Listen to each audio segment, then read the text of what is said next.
Here we go.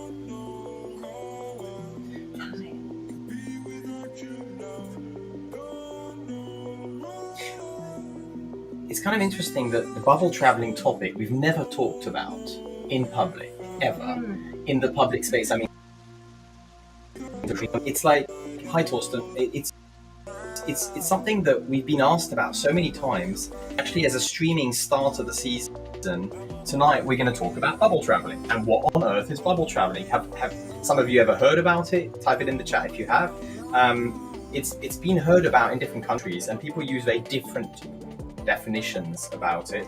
And so we'll probably just give you a quick, like, what we mean by bubble traveling before talking about the 7 ways. And a few people in university know about it because we talked about it to them, and they were like, oh, we need to do a stream about what is bubble traveling. So here it is.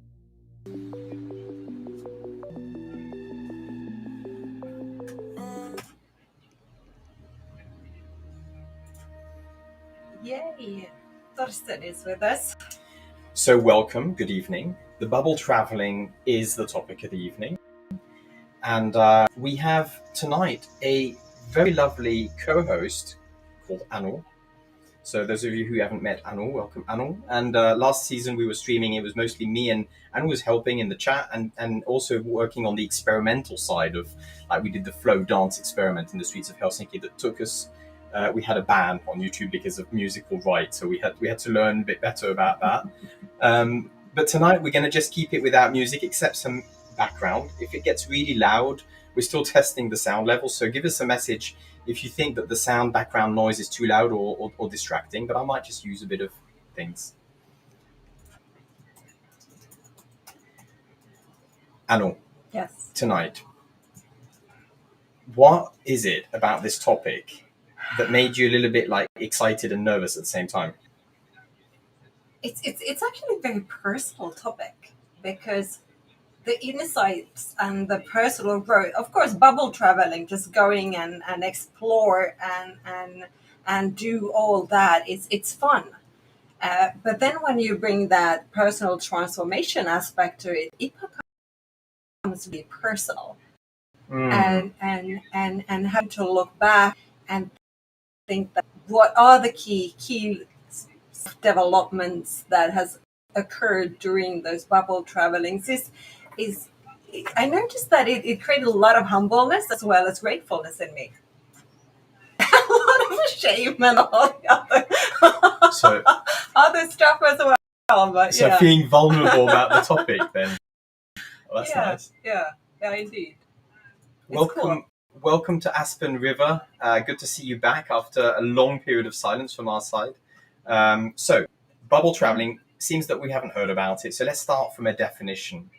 What we mean by bubble traveling is nothing very fancy. It started actually when I was in university, and we started talking with students. Actually, I was doing a module in Auto Design Factory in Otaniemi in Helsinki. Design Factory had a course where they were teaching one module on design empathy or design ethnography, and I was teaching the thing about how to get them to be more empathic as designers and not just think of specs as engineers do, or business models as business factor people do. So I was getting them to go out and to talk to people, and the challenge I had is that they just couldn't really get into that empathy. So we called something that was basically ethnographic field research bubble traveling.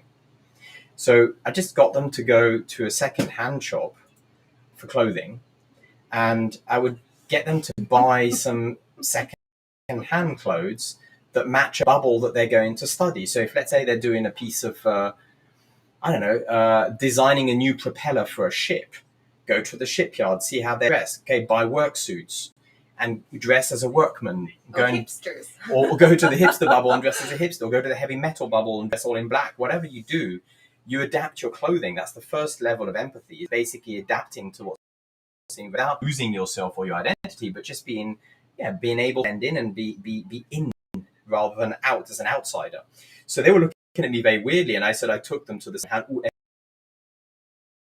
FFE and to just think, first of all, which bubbles are they going to study for their projects, and then accordingly choose the clothes which were cheap. And then it started to become something that they did as a hobby outside of the. Then they started to last weekend, instead of going to a cheap holiday to Amsterdam, I went just to the local city and bubble traveled. I went to a secondhand shop and went to a friend's bubble, and So what are these bubbles? Yeah. Actually, what is a bubble? If we know, you already talk about bubble traveling, but what is a bubble? Well, question. Let me just draw the thing from the paper here. So bubble is really just a social group as it's written there, right? I mean, it's nothing very complicated. Sociologists will know what a bubble is because that's the basis of sociology.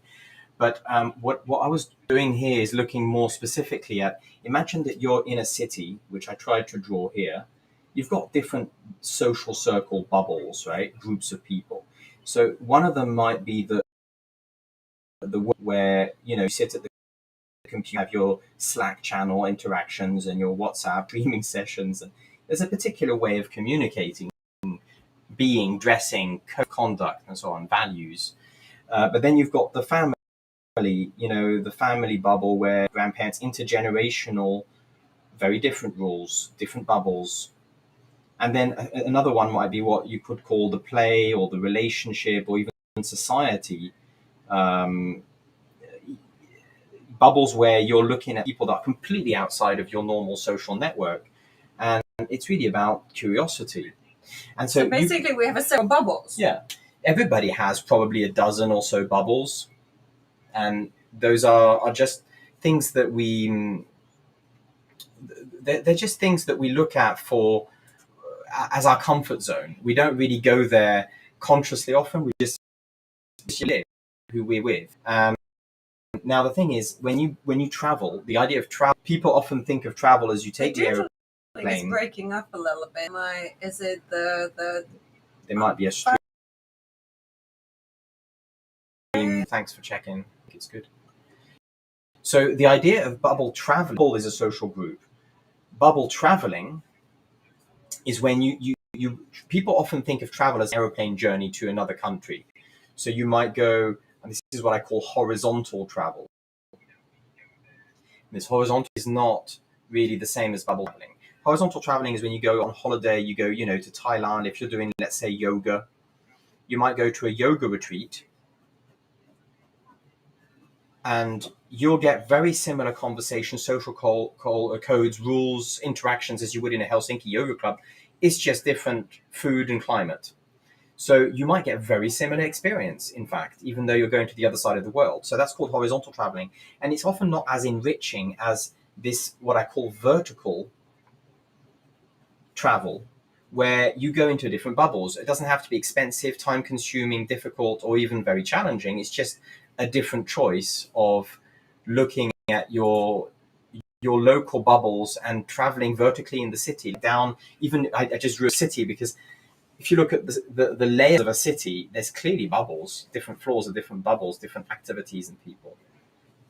Yeah, I've noticed that several times when we travel together is that, yes, I've been in London, but when I went to London first time with you, I saw very different type of London because I was looking it through the bubbles, your bubbles. Yeah. So in that sense, yes, it was also traveling, but as you've been living and studying there and working there, I was then seeing it differently through your eyes, and I learned a lot. And in a way, when you look at bubbles, I mean, why could we not call just having a hobby bubble traveling? It's just how we define it here is that it's when you visit somebody else's bubble out of curiosity, desire to learn, or personal growth at a time. So doing salsa, like we're doing this year, is not a bubble traveling. It's really just a hobby. But bubble traveling, you just go in one evening for an intro and discovering it with non-judgmental, open attitude, with not this like I like to laugh at French people because I'm French, so I can laugh at myself. But often French people, when they travel, they go, what's the thing? What's the catch? Like, how's the food not so good as in France? So it's not that. It's the bubble traveling is you go with an open mindset and go, well, wow, what's interesting here? I hadn't ever seen things like people dress differently. What does it feel to be in that difference? And that's basically empathy. That's stepping out of the of your own shoes, and that's why we did it with students, is because it's a great empathy training. Like going to the gym, you train your empathy muscles by bubble traveling. That's sort of like the first reason it started, and when we used it with students, that's how it was. But now, what should we cover next, Anil? What about some questions about bubble traveling before we go into some stories? We have stories from Anil and me. Yeah. This Tarek this is yep, good. So now we have, by the way, somebody or some others might be watching this because they want to see the tech. So I might do a video at some point on how this whole studio setup is quite complex. There's a back end with about 17 softwares, of which the end you're seeing is Restream. But there's going to be a lot of fumbling around for buttons and things today because we're still practicing.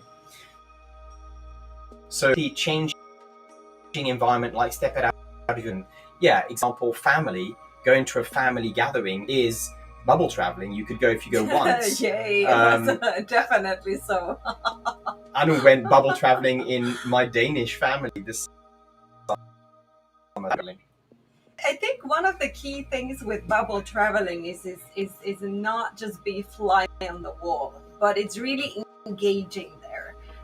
And of course you can do that sort of visiting and observing, but and how much you want to engage is up to you. But of course, my personal preference is that if I do go visiting, like cosplay bubble, I put the whole thing and I make the costume and I do the whole experience, because my personal preference is that that's the way that I get the whole thing and I understand and learn most of it, rather than just sitting on the sidelines and looking. I'm going to close the door. Thank you. It's a bit loud outside. Checklist of streaming, close those on the doors before. I think we could pick a few examples. I lined up 3: a work example, a family example, and then a personal relationship example, since we're also in a relationship. So let's start with the work one. I think it's like Anu's bubble in a way, and the backstory to this, which I don't know if Anu knows I've ever got this picture, is this. So Anu does a lot of stage training, CEOs, startuppers, people doing pitches. So this is Anu in one of the what we call blue workshops, where she's helping people to go through the tangibility barriers and the permission barriers. In other words, getting confidence to stand up on a stage and speak. And often people say to her, "Oh, it's easy for you. You're an extrovert." And Anu looks at them blank, and she goes, "No, I'm not. I'm an introvert, and I had to really learn this." And it was a huge struggle. And then she usually tells the story of her. I was so shy. I was so shy that in the school I was always sitting on the first row like this, so no one can turn and look at me. I was shy even on the Finnish standards, like terribly shy. And what happened? Grow. And I had to overcome stepping out of the comfort zone and so on. It was a decades worth, But then it kind of plateaued in that sense that I kind of became socially very comfortable, and then you threw me the curve of I know, let's do a little bubble traveling, and out of all bubbles you chose stand up. Like stand up. You bubble. kind of chose it too. You chose it too. I wanted you to go, but then you just how it happened that it landed on my lap that I took 2 years ago. 2 years ago, I took this sustainable stand up comedy course, and my God, that was yes, of course I've seen stand up. I love Netflix watching stand up, but never did I ever realize how difficult it was, like literally mind-blowingly difficult. So that was a lot of learnings from that bubble. And this is the video that I like to show because in this video, it took you how long to be able to even watch it? 2 days ago. Because we were streaming it. I was so embarrassed. I could not watch it, and it took me 18 months to watch that. So I did not. That was uncomfortable experience. I have to say. Yeah. The hair is darker and longer, so it was a while back. So in that way, like, what Oh. happened with the ego? I mean, Oh God, it was really. I think the biggest insight was that um, it is so difficult to wholeheartedly laugh at oneself. Like it's easy to sort of mock other people mm, and groups, but this was a challenge for us to literally put mm, ourselves into the focus and make fun of ourselves. yeah, And exactly. that was humbling experience. And talking to people is one thing, but then try to be funny in front of people, that was terrifying, Mm. adding the element of humor to it. So that was a beautiful experience of ego and also the stepping away of that and looking yourself from the third perspective and yeah. In a way, because the idea of here in on this format, but what we mean by ego is the idea that your identity, physical, emotional, social, mental, like IQ, and the way you define yourself as different to other people, even on a spiritual level, values, all of those are ego, and your identity in that sense is just comparison to others. And what I think is interesting in these kind of experiences when we debriefed it, and was that Mm. you were able to look at that identity for what it is. It's just you. There's good and bad stuff. You can judge it as you want, but it's just that you, how you are, and on a stage, then being able to step away from it. That's the premise of stand-up and comedy and humor, in fact, is being able to step away from that identity and not take it too seriously. It was not easy. Yeah. It definitely was not easy. So how did you grow? Well, Like, I think that's the one thing. The whole this creative block, the writer's blocks, and in my mean, is there a picture of the my chaos? Yes, this is how it looked for me. My Yeah. daughters were rooting for me, like, you got it, mom, and all of that, and the chaos of spreading all the papers on the floor and calling to the friends that, my God, I feel so stuck. And I think that was sort of one thing, was that ability to ask for help. And that was yeah, I think that was really humbling experience. That was for me, and of course for someone else it might be very different, but that to me was probably the biggest life experience that yeah. So in a way, the bubble traveling here was also something you could look at from the angle of flow, like the Mihaly's flow, where you think of how to get your motivation, your level of challenge and competence in line, so that they're working to make you have a good experience. Like, what did it change in your flow of communication?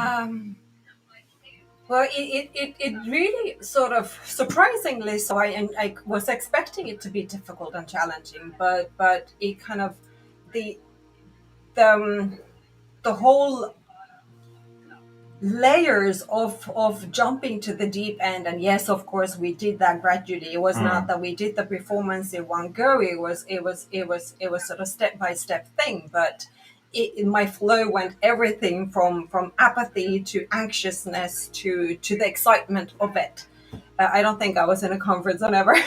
That's one thing that Yeah, that stepping out of the comfort zone, it was. yeah, for sure.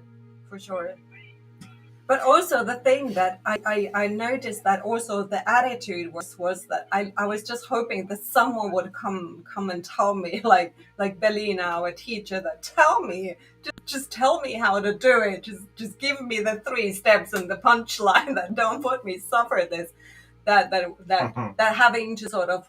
But it was a process, and it was something that we had to go through step by step to peel the onion before we could find those things that we could laugh about. Yeah. But last question to you before I let you off the hook for this one. How has it changed your behavior? Your communication behaviors, perhaps, if it's easier to answer.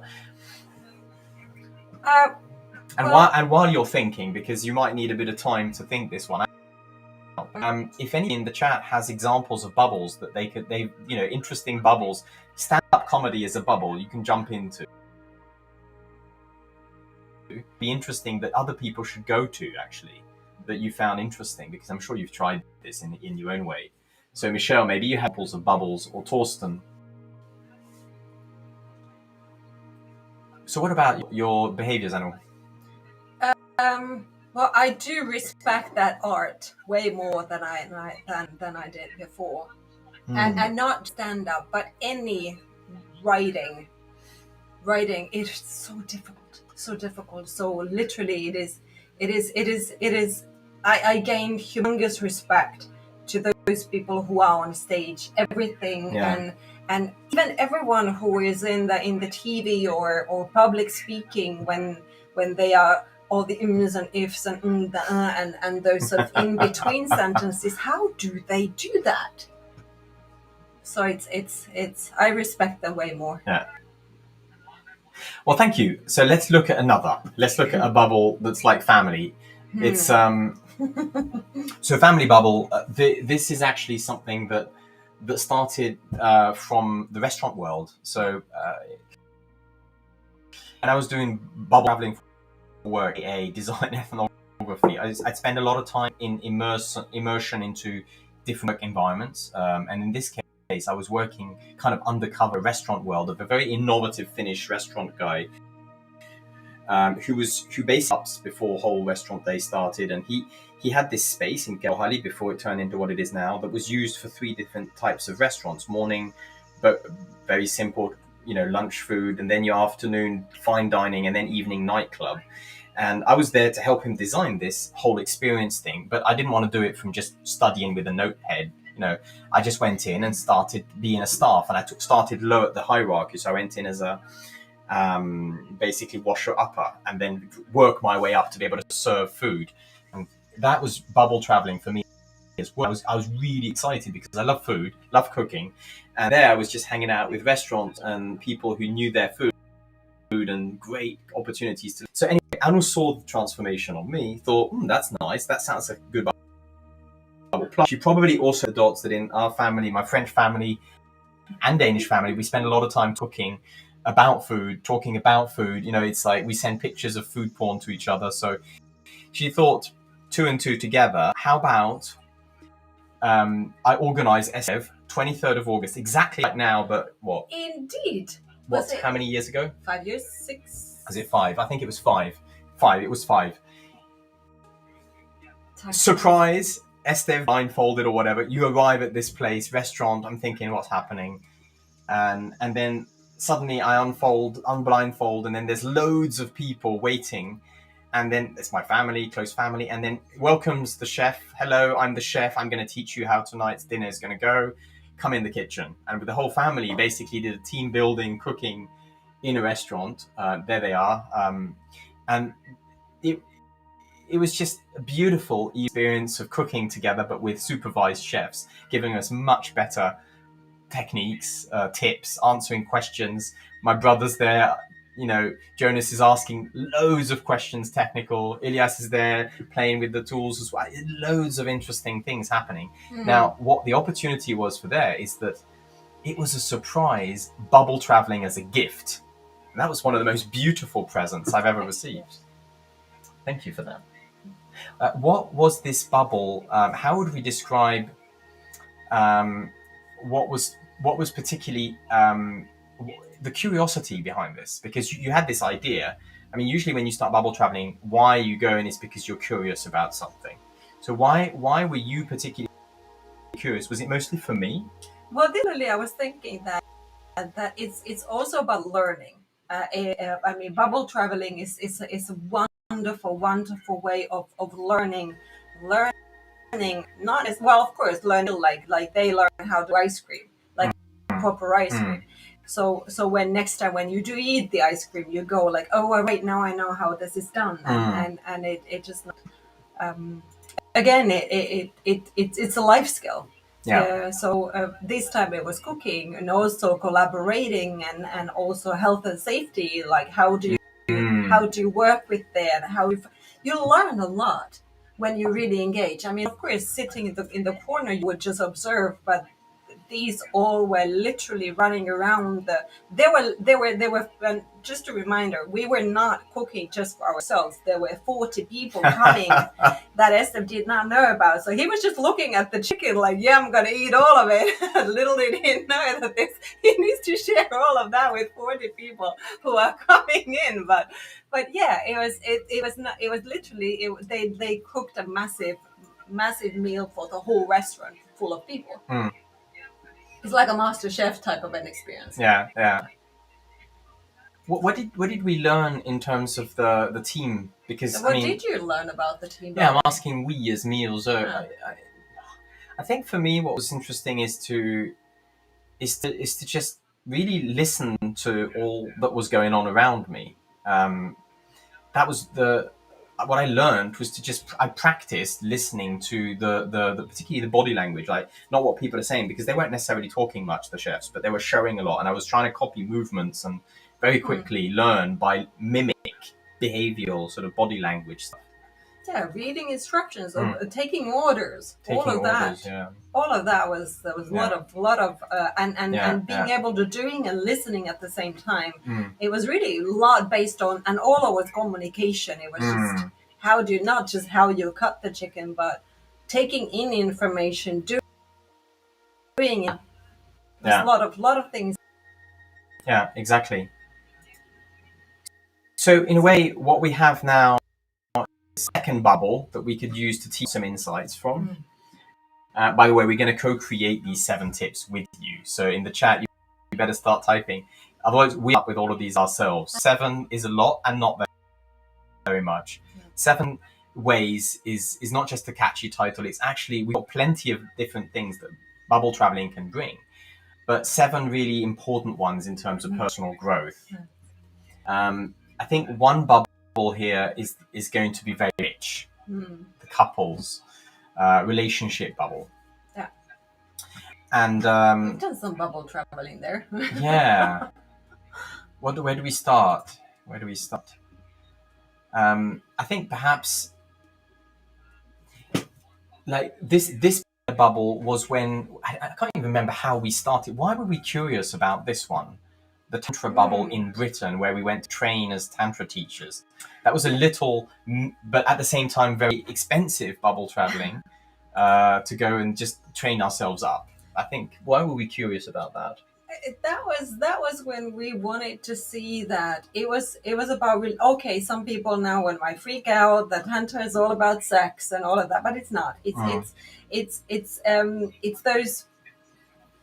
We were, at least I was curious about all the different ways that people can connect with each other.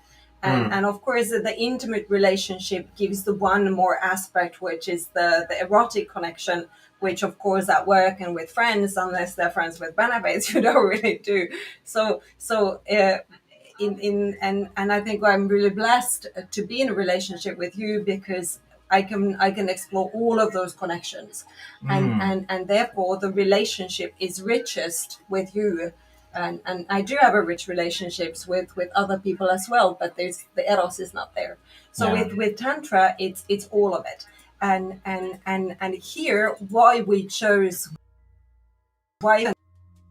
was that it was the most inclusive. It was already a few years before COVID, pre-COVID times, where the whole this inclusivity and diversity was there, and we really wanted to go and explore that, but explore it into the furthest as possible. And therefore urban Tantra was the one. Yeah, I think the 8 types of connection, that's a nice way of putting it. I'm putting them at the bottom there for those who don't know them.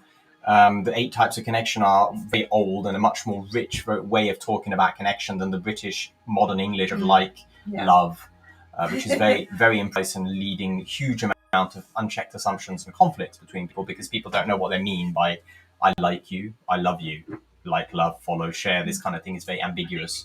So the 8 types of connection, I think, are really interesting, because they help us to think of, like, you can choose different levels of connection with people without it being bad or good. It's just like that's So that's kind of, I think, yeah, that's a good way of saying why were we curious. It's about looking at those different types of connection Yeah, definitely. and cultivating them as how do we use things from there and work better together. Also, this kind of how does it build connection.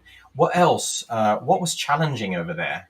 Well, because at that time, the whole of these pronouns, the whole gender fluidity, Mm, that he, she, they, etc. It was that was challenging yeah. because that that by gender mindset that we already knew that it's bigger than that, Mm, but putting it into the action, and for us, because we do a lot of workshop in the business world, these topics we have to be on top of it, and it's something that when we talk about and teach communication, then we need to be able to address people correctly with those pronouns and way of which is respectful for everyone. yeah. So I think it was mind-blowingly complicated and and it showed that 5 days with lovely people that how important these things are, that for someone who is, I'm a cis woman. I identify as a woman. I like to be called she and so on, and but some people, if you would mislabel them or use the wrong pronoun, that would be hurtful, and that became very sort of and all of that there. So I think it combined a lot of things: the connections, uh, uh, empathy and respect and compassion, and a lot of topics. Lot of topics from this bubble. Yeah, yeah. The empathy for me was understanding the value of unchecked assumptions, because often we work in an environment that's very binary, and when you're opening up the non-binary dimension in the way we talk, a very simple thing I found very nice as a sort of slight shift in behavior is what introducing oneself with a pronoun. Yeah. It gives a beautiful space for the other one to do the same without being forced or asked for, because it is offered.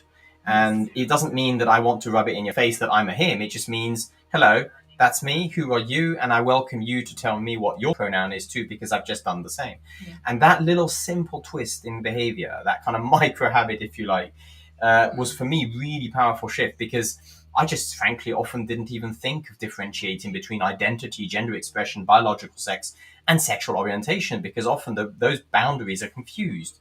And often, because it's confused, people keep it vague, and then they leave it awkward for those for who it is at the moment particularly salient and important to talk about.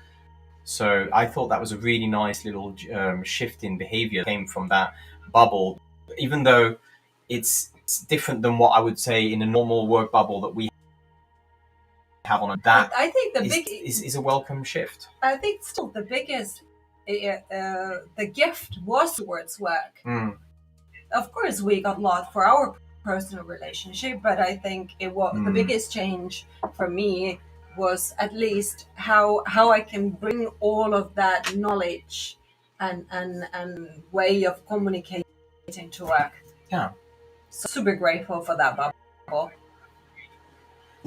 So there's 3 bubbles. There's plenty more. I'm sure Torsten has a gazillion bubbles. So does Aspen River. If you want to share some examples, and then maybe you want to challenge us actually into a bubble that we should go to, like as communicators, where should we go and hang out for an evening or so?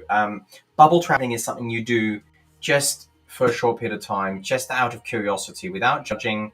And it's not something that you do necessarily for work, even though you can, as an ethnographer or a researcher, do that for work. It's really just something that you can do for fun.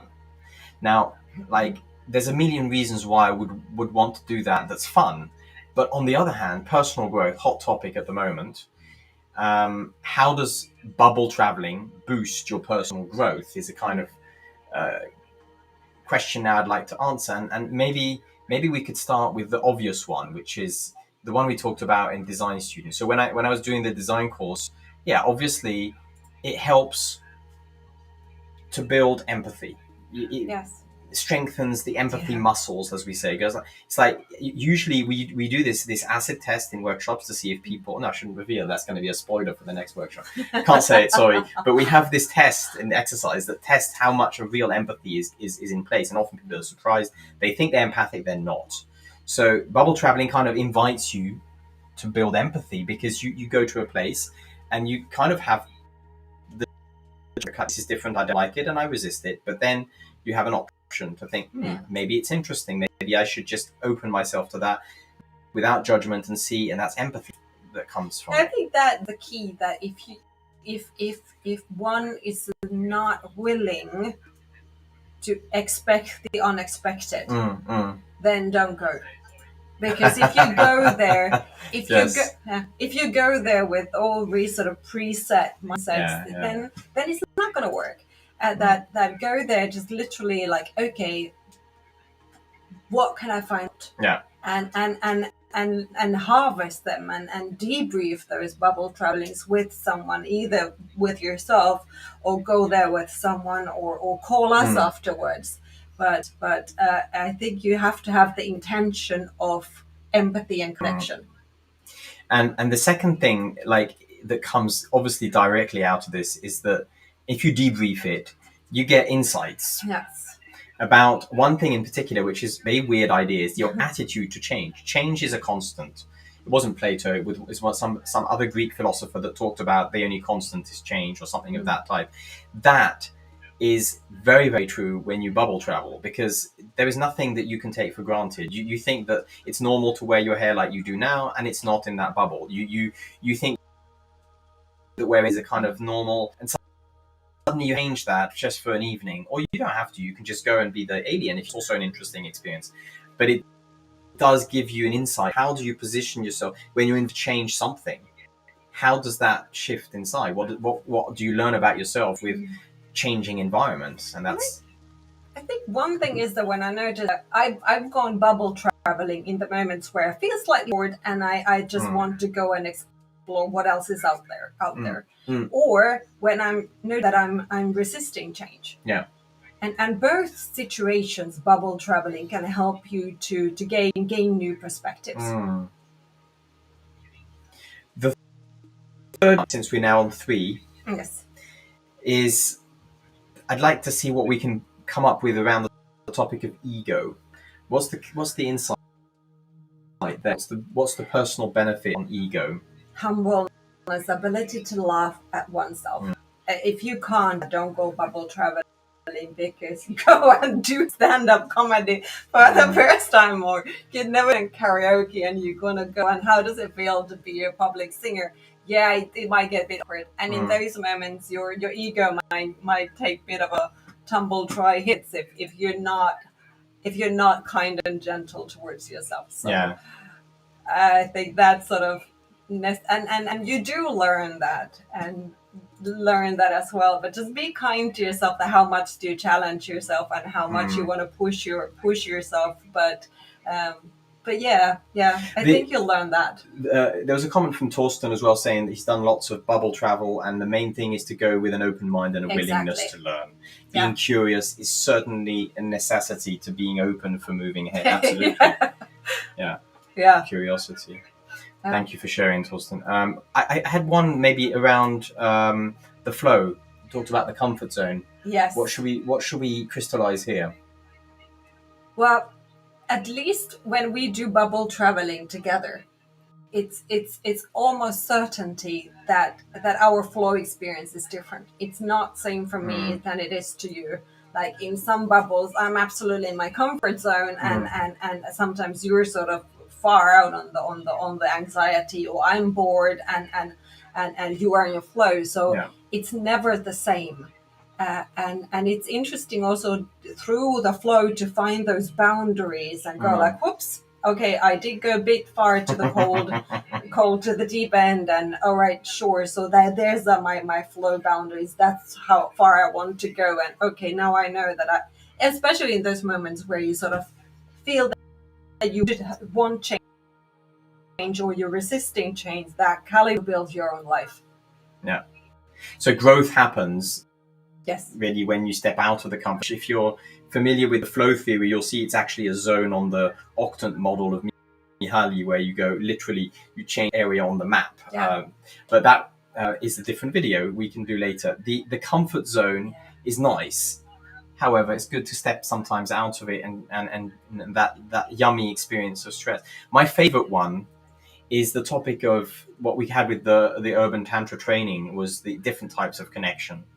Yeah. And that's something that you often talk about as well when we how do you, the great benefit for me is literally finding new ways of connecting with people. And yeah, exactly. I think Estève built that very nicely. That we've done bubble traveling, that bubbles where we only want to go once, and you're kind of like, okay, been there and done that, and I have hell of a good stories to tell and a lot of insights, but I don't want to make it my own bubble. Yeah, exactly. You like been there, very nice, but not for me. But as said, if I suddenly go in that situation, I encounter that sort of topics again, I know that I can take it. Yes. Yeah. No, absolutely. So we've got 5 out of 7.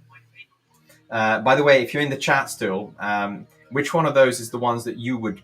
I'll give you a summary in a second. You can type a comment back. Which are the numbers? Write down the number of the one that you actually feel is the most compelling reason for you to actually want to go bubble traveling. If you do, so we're on 5. Connection to the other. Number 6. I think I would give it to the idea of assumptions because it's so linked to conflicts. Yeah. And really often when you go bubble traveling, there is a risk of conflicts, or if you use them well, it becomes creativity. At least internal conflicts, if nothing else. Like in your head, you might get into conflicts. So what it helps in that field of conflicts is that it assumptions potentially. Like, for example, with the gender thing, the genderbread man from the Tantra bubble, or, the Wheel of Consent from Betty Martin, which is a really interesting mental model around how to negotiate consent without it being unconscious or disrespectful. So this unchecked assumption is the core of, like, I might make the assumption that something is happening because somebody's blaming me, but it's not. Or I might make the assumption that somebody is doing something because of a reason and a drama triangle where they might themselves as a victim, a savior, or an aggressor. All those unchecked assumptions come as a source of potential misunderstanding and conflict. And I think when you go bubble traveling, you very often find new unchecked assumptions that you are, wow, I didn't even think that was an assumption I was making, until you find it. Yes. Yeah, it's that has been very eye-opening. Yeah. Very eye-opening in many ways. Plus, the thing is that when you explore and find something from, like, consent, yes, Tantra bubble, it's very clear, especially when you go to the erotic field, consent. What are you allowed to touch? Are you allowed to, whatever, give massage, give a hug, all of that? But then those tiny awarenesses bring it back to, okay, am I making the assumption that it's okay to hug everybody at work? Is it okay am I making the assumption that it's okay to give a feedback for everyone whenever I feel like it? Or should I check my assumptions? That is, would you be willing to receive feedback, or is this the right time? And the whole one exploration there has shifted a lot on these assumptions, all of the assumptions that I have been making in the past. Good. Last 7 out of 7. Ta-da-da, drum roll. This one, I actually was thinking of an insight that's to do with one of the people I'm coaching at the moment, who's looking at life a little bit about what next. And that's definitely one of the reasons why bubble traveling could be powerful. And most likely this is happening in elsewhere in the world. At 18, the students in school, they're taking these bubble traveling, where they go and explore different places, workplaces, and I think that is like humongous way of going, and you can safely go and enter a bubble, whether it's the restaurant like Estève you did, to learn language or learn new skill, or just see and find the direction in your life. that okay, is this what I want? And those sort of things, that what you want, I liked it. I think it's important to get those insights. No, it's not that, because that guides your choices in life. I'm wondering now, from those of you still viewing, those of you who've had the stamina to keep watching us have our rambling on session, what are those out of the 1 to 7? I'm going to give you a recap, and I'll start with the number 1, which is, which of these did you actually find compelling for you to bubble travel? Empathy. Number 2, gaining new insights about your attitude in the way you face change and changing circumstances, environments. Vulnerability and ego, stepping away from ego. Growth when stepping out of the comfort zone, or looking at the connection in different levels, becoming aware of your assumptions, unchecked assumptions, and how it could lead to potential conflicts. Or number 7, how it helps you find direction in life. Which of these is your number 1? Do type it into the chat. I'm curious. It would be really difficult for me to choose just one. Which one would you take? My often go-to reason to go bubble traveling is when I need direction in life, actually. I often do it as a way of just going about into a new place and think, oh, trial and error, what new hobby to do. I might just go and do bubble traveling, or if I'm trying to get inspiration for a project, and generally in the ikigai, the life purpose. For me, that's probably the most compelling reason out of the 7. For me, it might be empathy, because I remember that the where we explored relationships, and we talked to so many people. We talked to teenagers who are just about to start having dating or relationships. We talked about people, Minecraft. Yeah, exactly. We talk to people who are newlyweds or divorced, or polyamorous, and all these different, and how the whole map of relationships opened. And I think that bubble traveling gained a lot of empathy to me, and it was beautiful. So I remember talking to somebody up in Vasa University who said it'd be nice to do bubble traveling, something with students again. My challenge to all of you watching this as a replay, number 4, Aspen River, compelling, interesting. Thank you. So the challenge to those of you still watching is, next time you think, oh, I'm not sure what I want to do, oh, I'm not sure, I have a difference in opinion, I don't like that person or that bubble, whatever, whether it's empathy, like I don't like somebody, I need to build empathy towards it, I need to get out of my judgment. When you want to change something in yourself, shift something in yourself, or when you want purpose and direction in life, either one of those situations, the challenge is to just take one evening, no more, one evening, and go somewhere new. And the easiest is to be invited into somebody else's bubble. So ask, it's a great way to be curious with friends. What are your bubbles? You don't ask that. You just say, like, you just do the normal small talk, open green conversation starters, like, what do you do? Where do you like to hobbies? All those open you do to meet people. But this time you're thinking, that sounds interesting. I'm curious. Tell me more about this hobby of yours, which is called what? Might open up an invitation to go and visit the bubble. It's the easiest way, rather than trying to think about it on a forum. You just go, okay, what am I exposed to in my network of friends, family, fools around me, everybody? And that's the challenge. Listen out. However long it might take you 6 months to find, doesn't matter. But you look out, and then you challenge yourself to just once go into there, but try and get yourself an invite. So I'm really curious. How could I come and check it out? And then, yeah, sure, come along, come to the Aikido class with me and see what we do, and how we fight or whatever, or how we don't, how we mindfully interact. And, oh, interesting, tell me more, and let's go and see. And then you can debrief it with that person. Because when you've been there with them, you have fresh eyes, a bit like Anu does if she's going to France in my bubbles that are my old bubbles and she might look at them and say, oh, it's interesting to see. And I see them in a new eye because of Anu's eyes. So the debrief helps both, because I see my own bubble with new or fresh eyes, and Anu sees a new bubble. So that's the invitation. Find a bubble, go there, debrief. Stay safe. And obviously with all the rules of respect and consent that everybody knows about, and do it with all the kindness and open-mindedness, and you might find some really surprising things. Yeah. Good. Tell the story afterwards. Yeah.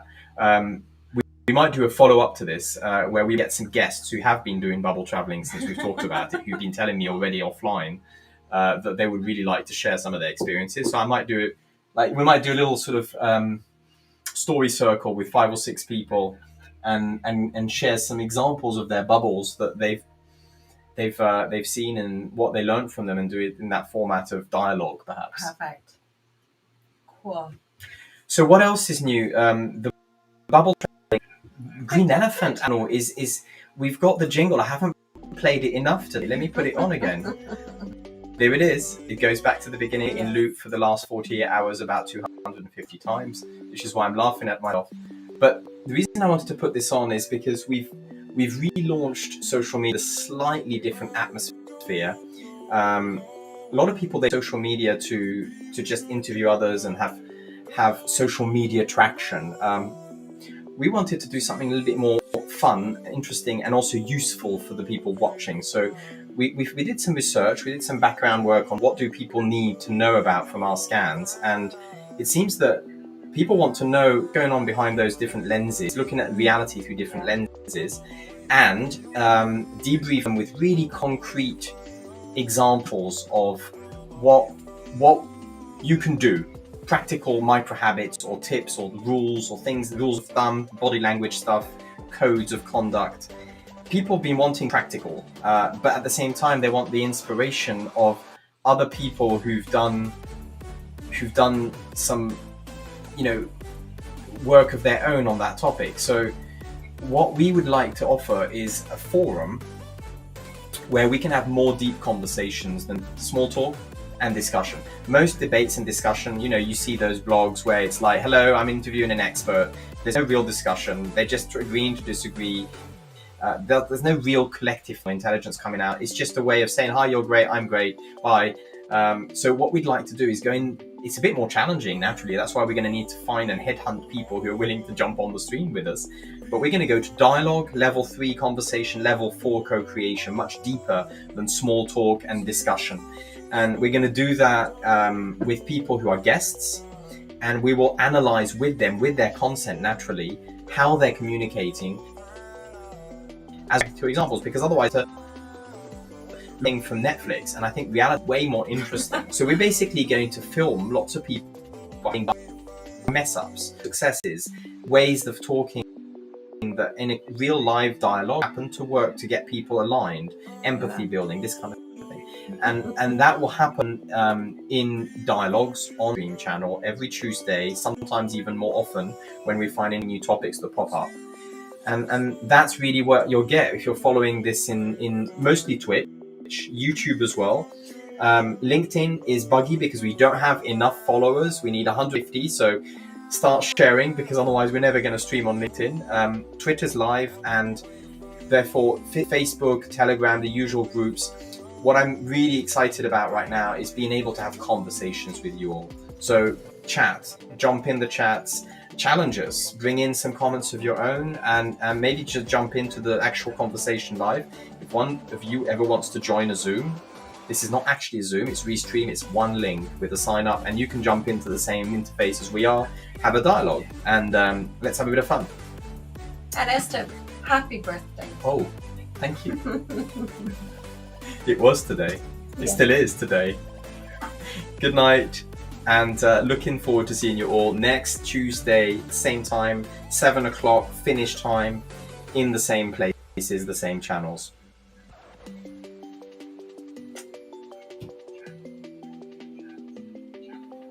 Now, I'm going to take you out for dinner. Oh, nice.